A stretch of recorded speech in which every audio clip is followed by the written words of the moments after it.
Olá, tudo bem? Bem-vindo aqui ao nosso Vucamoanga. Mais uma vez, seja bem-vindo. Obrigado pelo carinho que você tem demonstrado, do seu amor e pelo seu abraço pela causa, né? Pelo movimento. E hoje, especificamente, eu trouxe um tema que eu acho que é interessante. É uma visão que para mim pegou-me de surpresa quando eu fui me inteirar mais sobre isso, fui estudar mais a fundo e tal, procurar saber o que é. Então, aí vai o nome, Talmidim. Hoje nós vamos falar sobre os Talmidim. Talmidim é hebraico, para a nossa palavra em português, discípulos, não é? No plural, Talmidim, discípulos. O que é? O que significa isso ser discípulo? O que é ser um discípulo? Como é que a Bíblia define o discípulo? E como é que o discípulo aparece na narrativa bíblica? Quais são as suas ações? Quais as suas atitudes? O que o discípulo faz? Como é que ele reage em relação ao seu mestre? Enfim, nós vamos nos inteirar um pouco mais sobre isso. E como texto principal, eu escolhi o Evangelho de Mateus, capítulo de número 11 e versículos 28. É um texto famoso, já conhecido, você já ouviu isso inúmeras vezes, já ouviu se calhar pessoas falarem sobre isso, discutirem sobre isso. E hoje eu quero a sua atenção uns minutinhos para que nós possamos nos inteirar sobre esse assunto. Aí vai a leitura, Mateus 11, e eu vou ler dos versos 25 até 30. Naquela ocasião, Jesus disse: Eu te louvo, Pai, Senhor dos céus e da terra, porque escondeste estas coisas dos sábios e cultos e as revelaste aos pequeninos. Sim, Pai, pois assim foi do teu agrado. Todas as coisas me foram entregues por meu Pai. Ninguém conhece o Filho a não ser o Pai, e ninguém conhece o Pai a não ser o Filho, e aqueles a quem o Filho quiser revelar. Veja só, depois do que Jesus vai dizer. Venham a mim todos os que estão cansados e sobrecarregados, e eu darei descanso a vocês. Tomem sobre o meu jugo e aprendam de mim, pois sou manso e humilde de coração, e vocês encontrarão descanso para as suas almas. Pois o meu jugo é suave e o meu fardo é leve. A priori você vai perguntar o que isso tem a ver com discípulo, com os Talmidim. Não vejo relação nenhuma entre o texto que nós acabamos de ler e a definição da palavra discípulos. Pois bem, tem muito a ver. É um texto referência. E eu não posso chegar nele agora e começar a pensar no estresse, no cansaço, no dia a dia. Estou sobrecarregado, muita pressão da família, da namorada que quer casar. Eu acho que não é o momento certo, não ando muito estressado com as notícias do dia a dia, desse lava-jato que não termina e tudo mais, abrange quase todos, ninguém me parece escapar desse processo.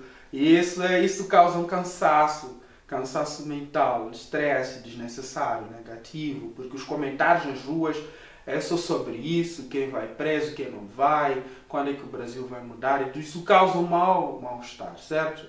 Acho que você se familiariza com isso. Então, quando eu chego a casa e me deparo com um texto desses que eu acabei de ler, a minha intenção primária é pensar, tudo bem, então Deus vai me aliviar, porque eu acabei de ler aqui o texto, eu vou aplicá-lo diretamente a mim, então Deus vai me aliviar, eu vou orar e Deus vai de fato responder a minha oração. Mas, cuidado! O texto pode sim falar do alívio, fala do jugo, fala da sobrecarga e tudo mais, mas Jesus não quis dizer isso. Jesus não estava aí a falar sobre lava-jato, né? Mas o pano de fundo para esse texto, para nós entendermos ele melhor, nós temos que entender como é que o judeu do primeiro século, como é que a Palestina do primeiro século definia discípulo. O que era um discípulo? Porque para nós, discípulo parece ser o seguidor. Nós definimos discípulo como seguidor de alguém. Nesse caso, na Bíblia, seguidor de Jesus, né? venham e sigam-me. Nós aplicamos essa máxima para todos aqueles que aceitam Jesus e decidem seguir, deixando para trás a sua vida do passado e tudo mais. Tudo bem, é verdade, mas vamos tentar expandir um pouco mais a definição. Discípulo vem da palavra grega no Novo Testamento, matetes, não é? Que depois o latim, discípulos. E para nós, discípulo, não é? Então, matetes não é primeiramente um seguidor. Matetes é quem aprende. Só que na narrativa bíblica, para você aprender, você precisa seguir. Só que nós ficamos com a segunda parte da definição de discípulos, que é seguir, e nós usamos ela com mais frequência. Mas discípulo significa a pessoa que quer aprender, aquele que se coloca à disposição de outro para aprender. E como consequência do aprendizado, ele precisa seguir essa pessoa que vai agora ensiná-lo essas coisas que ele quer aprender. Pegou a dica? Então, é quem quer aprender. E para aprender, nós precisamos seguir. E no primeiro século, a educação judaica ela era subdividida em 3 níveis. Ela acontecia no contexto da sinagoga. Lembram-se que a sinagoga nasce no contexto do exílio, né? Os israelitas estavam no exílio babilônico, longe do templo e tudo mais, e como forma de ainda adorarem a Deus, de lerem as Sagradas Escrituras, de interagirem com ela e uns com os outros, aparece a sinagoga como lugar de encontro. E para esse lugar existir, eles exigiam no mínimo 10 pessoas, 10 homens no mínimo, para fazer daquilo uma sinagoga, um lugar de encontro, uma congregação. E na sinagoga acontecia a educação do povo. Então ele subdividiu em 3 níveis. Assim como na educação brasileira você tem 3 níveis, né? Você tem o ensino, acho que é fundamental 1, você tem, acho que é o fundamental 2, eu acho. E depois você tem um ensino superior, acho que é alguma coisa assim. Eu sei que vocês têm 3 níveis, né? No meu país você tem o ensino primário, você tem o ensino secundário e depois você tem o ensino universitário, né? São 3 níveis de ensino. Eu penso que no Brasil é a mesma coisa. Os judeus tinham essas divisões também. Então a primeira escola deles se chamava Beit Sefer. E Beit Sefer significa casa do livro, não é? No hebraico, casa do livro. E os meninos entravam nessa escola com a idade que compreendiam que é 6 até 10 anos por aí. De 6 até 10 anos você entrava para essa escola que se chamava Beit Sefer. Beit Sefer, casa do livro, ok? E durante esses anos os meninos aprendiam a ler e a escrever a partir dos 5 livros de Moisés, não é? Gênesis, Êxodos, não é? Levíticos, Números, Deuteronômios. Então eles aprendiam a ler e escrever usando como ponto de referência esses livros de Moisés, que os gregos chamam de Pentateuco e os judeus chamam de a Torá. E os meninos, ao se formarem aos 10 anos, eles se formavam normalmente tendo a maior quantidade possível desses textos da Torá já aqui na cabeça. Então o menino de 10 anos, ele conseguia de memória recitar e falar sobre esses textos, não é? Então ele memorizava grande parte desses textos da Torá. E do Beit Sefer, se você passasse de facto e fosse aprovado, você iria para o próximo nível, que é o Beit Talmud. O Beit Talmud significa casa do aprendizado, traduzindo. Casa do aprendizado. Então, dos 11 até aos 13, às vezes 14 anos, você estava nesse nível, frequentava esse nível. E no Beit Talmud, os meninos aprendiam agora o resto da Bíblia hebraica, não é? Eles tinham que memorizar, eles tinham que recitar esses textos. Às vezes o rabino poderia, ou o professor poderia pedir, por exemplo, ele ia citar, por exemplo, Jeremias 29:11 e tal. E o aluno precisava recitar um verso antes e um verso depois, isto é, Jeremias 29:10 e depois Jeremias 29:12. Era assim, essa era a brincadeira, né? Era assim que eles se divertiam, citando as escrituras. E depois do Beit Talmud, nós temos o próximo nível, que é o Beit Midrash, que é a casa do estudo. Mas para chegar até o Beit Midrash, você tinha que ser muito bom, mas muito bom. E poucos conseguiam chegar no último nível, que é o Beit Midrash. E normalmente quem acabava conseguindo eram aquelas pessoas que tinham posses ou cujos pais eram um pouco mais ricos, né? À semelhança das nossas universidades federais no Brasil, né? Onde é engraçado, as pessoas que frequentam essas universidades federais são do governo, não é custeadas pelo governo, mas você vai encontrar lá pessoas com uma condição assim de vida incrível, né? E aqueles mais humildes não conseguem entrar para essas universidades federais devido à fraca preparação durante o ensino primário e o secundário, mas os que têm a graninha conseguem e são eles que populam as nossas universidades federais. É engraçado, mas é uma dica para o sábio. Beit Midrash não era muito diferente disso também. Então isso não é uma coisa só particular da nossa sociedade aqui. Você já viu que a universidade é negócio, assim como saúde é negócio, hospital é negócio, plano de saúde é negócio, tudo é negócio agora. E no Beit Midrash, os meninos entravam 14 ou 15 anos e normalmente iam até 30 anos, mas não tinham um limite até quando você iria permanecer nesse nível. E nesse nível, esse nível era muito pesado, né? Porque agora implicava o discípulo de verdade ter que abandonar a sua família, deixar o conforto aparente da sua casa, dos seus amigos, e seguir o seu rabino. Mas os rabinos eram muito seletivos, extremamente seletivos nessa época. E nessa época de Jesus, nós tínhamos duas escolas que eram as mais famosas, não eram as únicas, mas eram as mais famosas, né? Tínhamos a escola do Hillel, do Rabino Hillel, e a escola do Rabino Shammai. Então, essas duas escolas, os seus rabinos eram muito seletivos. Eles escolhiam a dedo a quem deviam se tornar seus fiéis seguidores. E o discípulo seguia o rabino com o intuito de se tornar como ele, como o rabino.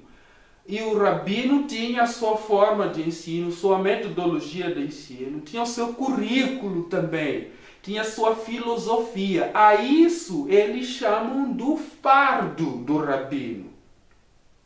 Bateu agora? Deu para entender? Fardo, não é? Jesus fala no texto que a gente acabou de ler, o jugo, o fardo.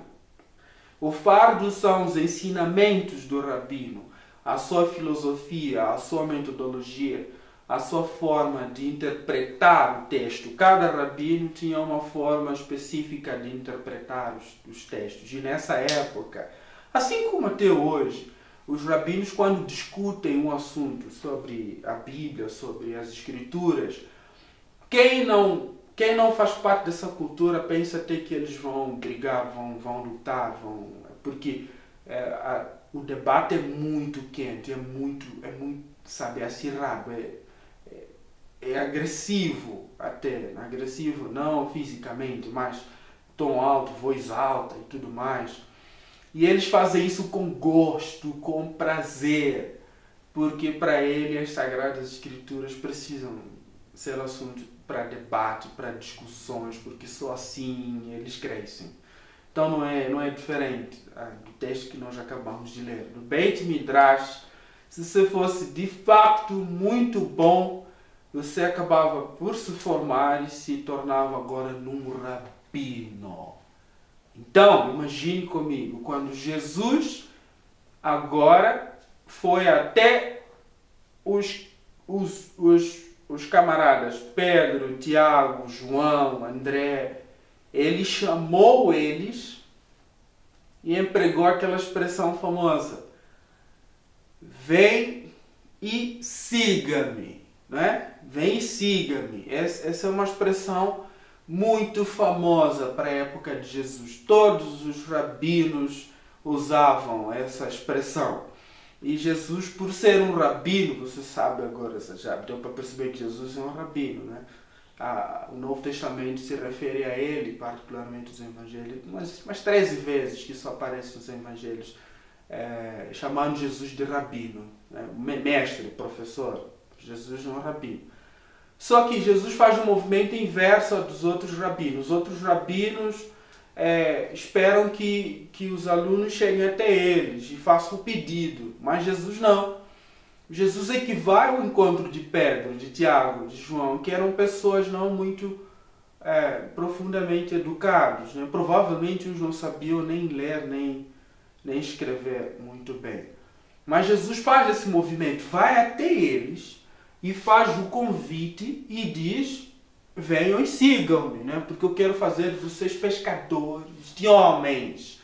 Esse é um chamado específico para essa cultura. Ele sabe, Pedro sabe o que isso quer dizer. Ele sabe que essas palavras têm um impacto na sua vida. Ele sabe que é uma oportunidade ímpar. Jesus me convida agora a ser o seu discípulo. Isso significa que um dia eu vou me tornar rabino. Eu, Pedro, vou ter seguidores.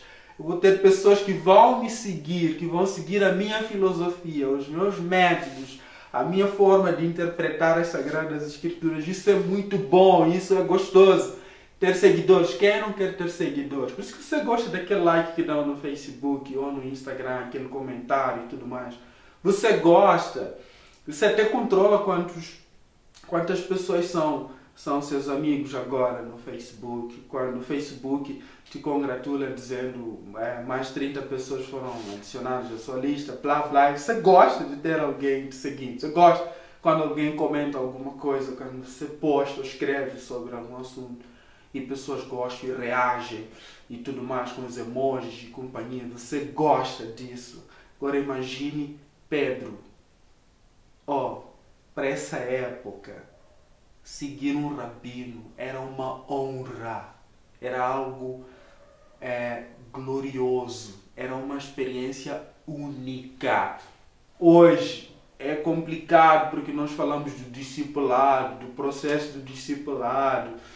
Nós falamos das lições para as classes dos discipulados.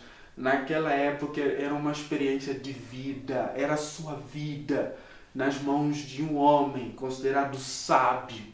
Então seguir um rabino era uma atividade honrosa. As pessoas olhavam para os seguidores do rabino com inveja, com vontade de fazerem parte daquele círculo apertado, íntimo do rabino, porque o rabino partilhava não somente palavras, mas partilhava a sua vida, e eles aprendiam ali, na jornada, mão a mão e tal, na prática, não é?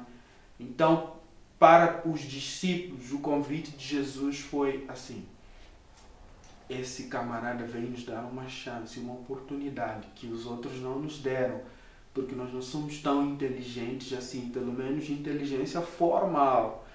Mas este cidadão vem e nos convida para fazermos parte desse movimento agora. E você entende que é exatamente isso que aconteceu com os apóstolos. Pedro teve seguidores. Pedro também escreveu. Nós temos os livros de Pedro hoje no cânon do Novo Testamento. Nós temos o Evangelho de João. Nós temos o Evangelho de Mateus, de Marcos, de Lucas. Nós temos os discípulos, os apóstolos depois da ressurreição de Jesus, da ascensão de Jesus. Também nós temos eles escrevendo, eles pregando, viajando de um ponto para outro, fazendo discípulos. Assim como Jesus fez com eles, eles fizeram com os outros. Lembre-se, ide e fazei discípulos. Isso aconteceu com Pedro. Pedro se tornou um rabino, lógico. João se tornou esse rabino também, esse mestre, esse professor, esse instrutor. Então, quando nós falamos de discípulo nos evangelhos, principalmente no livro de Mateus, Você tem que ter em mente esse contexto, esse pano de fundo. Por isso é que Jesus diz, venham até mim, venham até mim, não é? Venham até mim, aceitem, por favor. Eu vou ler mais uma vez. Eles venham a mim, todos os que estão cansados e sobrecarregados. Vocês não estão cansados de seguir esses rabinos? Tem tantas exigências, tantas demandas, tantas regras, tantos rituais que nem eles mesmos seguem. Não estão cansados de andarem sem propósito, como ovelhas desgarradas? Então Jesus diz, venham a mim, eu quero que vocês sejam meus discípulos. É um movimento inverso. O rabino normalmente não ia convidar ninguém, ele ia esperar que você fizesse o pedido. E ele diz assim, eu darei descanso a vocês. Tomem sobre o meu jugo e aprendam de mim. Viu? Você ouviu? O jugo é esse tal ensinamento do rabino. Aprendam de mim. Por quê? Porque ele é manso e humilde de coração. E vocês encontrarão descanso para as suas almas. Pois o meu jugo é suave e o meu fardo é leve. E aí você vai perguntar, que fardo é esse? Que jugo é esse? São os ensinamentos de Jesus. E para isso eu acho que nós teremos que fazer outro vídeo para explicar que ensinamentos são esses. Mas por hoje eu acho que é tudo. Eu espero que você tenha aprendido alguma coisa com isso. Que você agora se veja como um discípulo do primeiro século da época de Jesus e aprenda a valorizar. É honroso ser discípulo. Quem aprende, quem segue, é glorioso. É uma experiência ímpar e única. Eu espero que seja sua. Que Deus te abençoe e aquele abraço. E aí, querido? Meu caro amigo, minha amiga, não esqueça, se inscreva no canal, se inscreve aí. E não, você não vai baixar o vídeo, você vai compartilhar, compartilhe. Seja generoso, você vai querer isso sozinho só para sua pessoa, sua amável pessoa. Já que você me ama tanto, então espalhe esse movimento. Vai, compartilhe, que os outros venham a conhecer e a interagir com isso também. E dá sim um like. E se inscrevendo, é lógico, sempre que houver um vídeo novo, você também vai receber. E nos acompanhe nas redes sociais também. Fale conosco, interaja conosco, eu quero ouvir de vocês, por favor, ok? Aquele abraço, Vucamoanga.